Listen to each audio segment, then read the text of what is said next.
I can see this one is important to you, Detective. We will follow your lead on this case. The chain of command and the incessant, non-stop political drama of this department is really starting to grind my gears. I can't stand when good work goes unappreciated and unnoticed, while the middest of mid gets praise in its time in the sun. This case I'm working on is something that I'm doing, even though the higher up said not to. But this is important. This is why I do the job. The world may have forgotten, but I will remind them of this forgotten great. My name is Detective Hemmings, code name Paperwork. I am the literary detective. Welcome to case number 4, unofficially, why you need to remember the forgotten legend that is Katekyo, Hitman, Reborn. 今度は長い旅になりそうだ。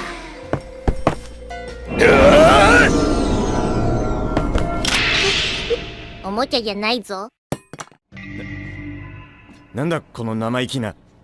迷子? It has been approximately 11 years since the end of Reborn's run, and by no means was it a perfect manga. It flies under the radar just a bit because it was being published in Weekly Shonen Jump at the time when the big three were still killing it. Not to say it didn't sell well. Reborn sold well enough and even got an anime. Unfortunately, the anime didn't do the manga much justice. It also stopped after the Future arc, while the manga went on to have 2 more arcs after that one. Reborn was published in Weekly Shonen Jump from 2004 until 2012. Katekyo Hitman Reborn isn't the pinnacle of battle shonen storytelling or anything, but it has a lot of great references, allusions, character depth, and concepts that are undermined and overlooked. It's actually got quite a bit to offer, and I'm here to sing its praises. It's in my top 30 when it comes to manga. Katekyo Hitman Reborn is about Sawada Tsunayoshi, a loser teenager in every sense of the word. He's not wealthy, he's got no friends, got no talent, no potential. I'm kidding with the potential part. Intellect, no athleticism. Like, he's just not going well for him. Dude, you know what's crazy? You actually get no bitches! He's a piece of ish waste of life. But one day, a mysterious infant dressed sharply comes into his house to be his tutor. This child's name is... 俺の名はKatekyo Hitman. Reborn! I gotta tell you, it was perfect. Perfect. Everything, down to the last minute details. And it's his job to make Suna the 10th mafia boss of the most powerful, influential family in the world, the Vongola family. If you haven't read the manga or watched the anime and are planning to, be warned, there will be a lot of spoilers. If you're new here, please like the video, subscribe, and hit the bell for notices, and let's talk about this underrated legend.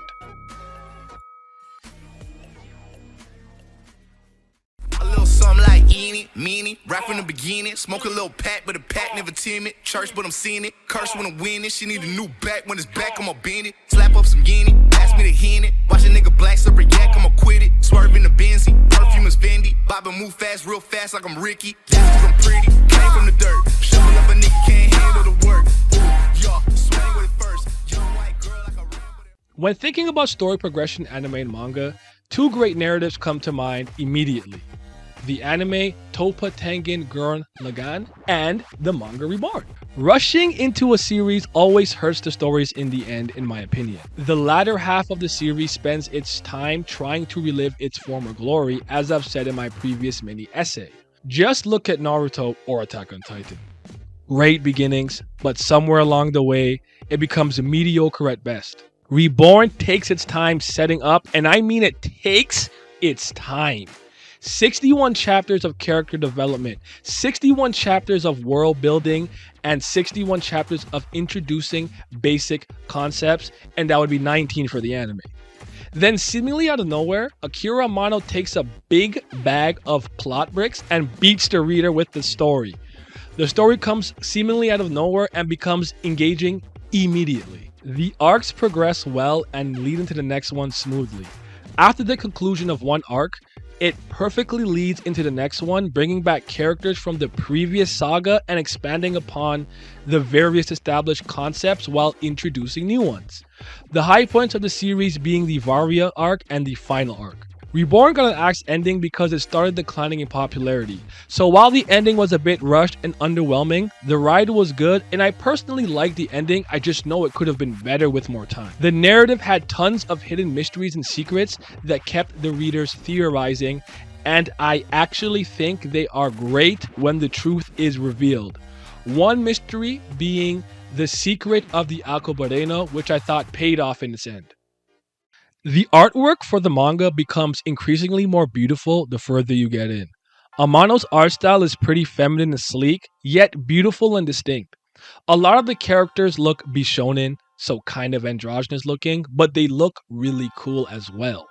The fashion is completely on point, as well as the designs. They're so great. The action is also well drawn, and they bring the hype. Not many fights were anticlimactic. My friend Simi said this during one of our revisionist history streams, that Suna has no bad fights. And I'm here to tell you that I agree.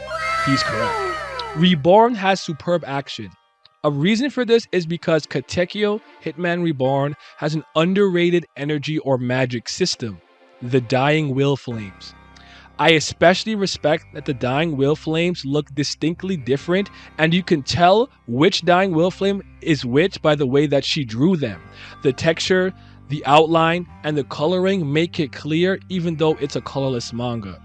It's more obvious in the anime, but I still like how every flame looks different. There are also box weapons. Box weapons are these animals that fight alongside you as you put the beat down on some schmuck. The 7 Dying Will Flames of the sky and the earth each have its own unique property and ability.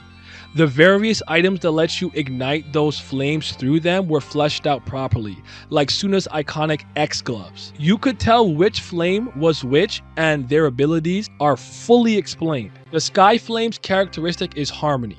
The Storm Flame's characteristic is disintegration. For the Rain Flame, it's tranquility. Sun Flame, activation. Lightning, hardening. Mist, construction. And for Cloud, it is propagation. Moving on to the 7 Flames of the Earth, there is the Earth Flame, which characteristic is gravity. The Swamp Flame, fermentation. There is an unnamed Earth Flame that Mizuno used. I'm not sure what it does, but I know it does cause lacerations. The Forest Flame's characteristic is realization. The Mountain Flame, tuning. Desert Flame, hallucination. Glacier Flame is freezing. And for some of the extra special flames, we have the Oath Flame, the Flame of the Night, and the Flame of Wrath. The Flame of Night is a special flame used by the Vindice and Damon Spade. The Flame of Wrath is simply the storm and sky flames mixed together, used by a specific character we'll get to later. And the Oath Flame is a combination of the earth and sky flame. Essentially, the battles become about the application of Dying Will Flames and proper usage of box weapons. While the series did suffer from typical random shonen power-ups, the battles themselves were generally clever, mixed with the occasional shonen BS. I truly believe that the Dying Will Flame system deserves to stand with things like Nen, Chakra. But I've always said this, my personal favorite magic system has always been Allomancy. Shout out to Brandon Sanderson. Reborn had a plethora of brilliant characters and cool ones. In my opinion, most notably Tsunayoshi Sawada, Xanxus, Rokudo Mukuro, Byakuran, Hibari, and one more. The other expertly written character I won't mention will be getting their own dedicated video, so stay tuned for that. Let's start with the main character, Suna. And I think that he is so interesting because Amano found a way to make him the embodiment of the 3 generic shonen main character archetypes. And she put them in one character. The loser, the hyperactive knucklehead, and the sophisticated prodigy. So normally, Suna is useless and he's kind of a bum. Then in his Dying Will mode, he's hyper and he's extreme. But in his hyper Dying Will mode, he's calm, he's cool, he's collected, and he has hyper intuition. In addition to balancing love, school, and mafia related stuff, Suna also had abandonment issues. His dad was never really around and he always kind of resented him for that. All of those things are explored well throughout the manga. Moving forward, we have Xanxus, my favorite character in Reborn. That's why he's the GOAT! The GOAT! Oh my god, bro, is dick riding all you do? A badass through and through. For a guy who doesn't particularly say much, every word that leaves his mouth is awesome and insulting. He has no filter and says whatever he wants. He is disrespectful as hell, and I love it. He's one of those characters you can actually understand well because he was lied to his whole life and is a fake. He knows it too and spends his whole life kind of sulking about it.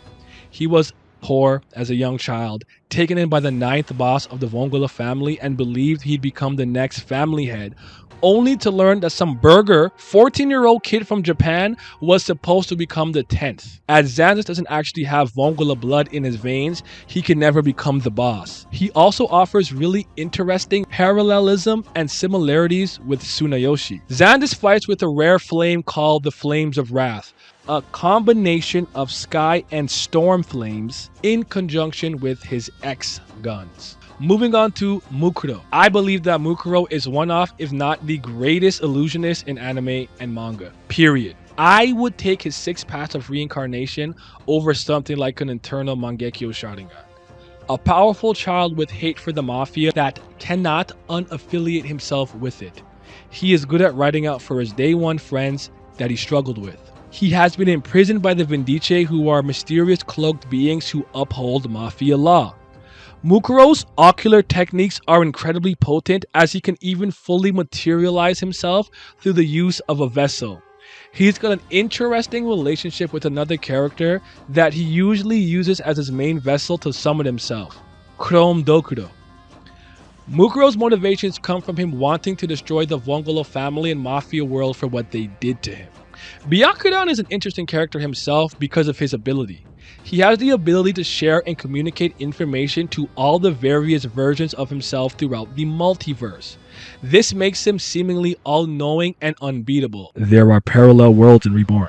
He comes across as this white knight angel out to reform the world, but underneath the veil lies a bored man screwing with the world simply because he can. He literally becomes bored with life and is trying to rule it because he's just playing an elaborate game.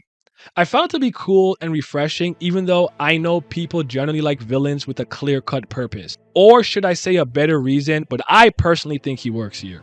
He was actually the series' longest running antagonist. Now, Hibari Kyoya is interesting. I genuinely think his future version is an expertly written character, but his present version doesn't have the things that his future self contains. I wouldn't call him a bad character, and personally, I really like Hibari. He's Himothy. My guy is strong as hell. He will bite you to death.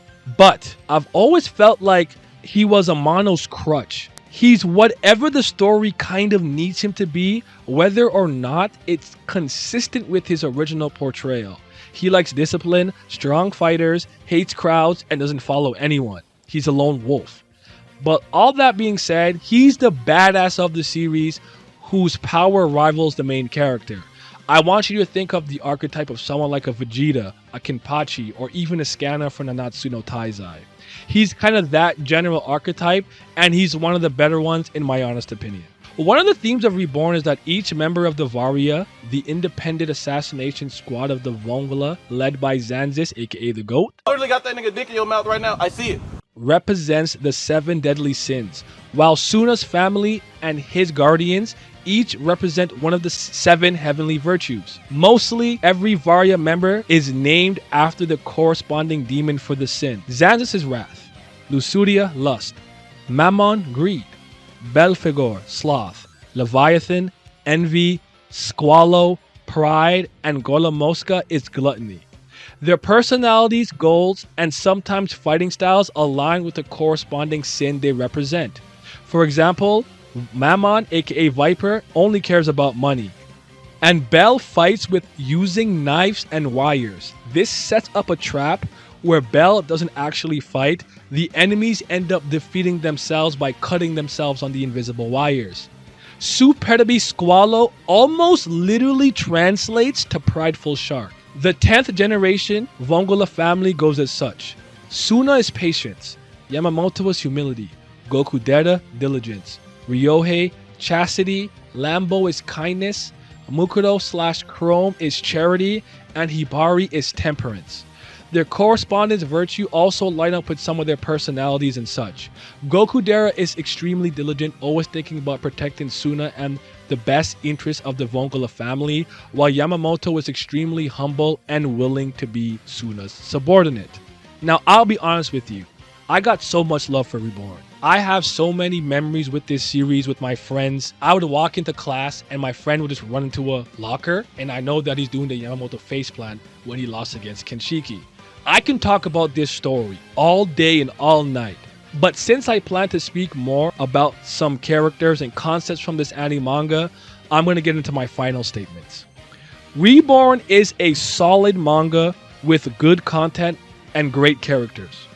The story structure, style, characters, concepts, and battles are a few of the many reasons why you should at least give it a fair chance. People will appreciate the overall aesthetics of the manga and find the fighting system to be interesting if not unique. And if you don't like Reborn, 君はここで噛み殺す。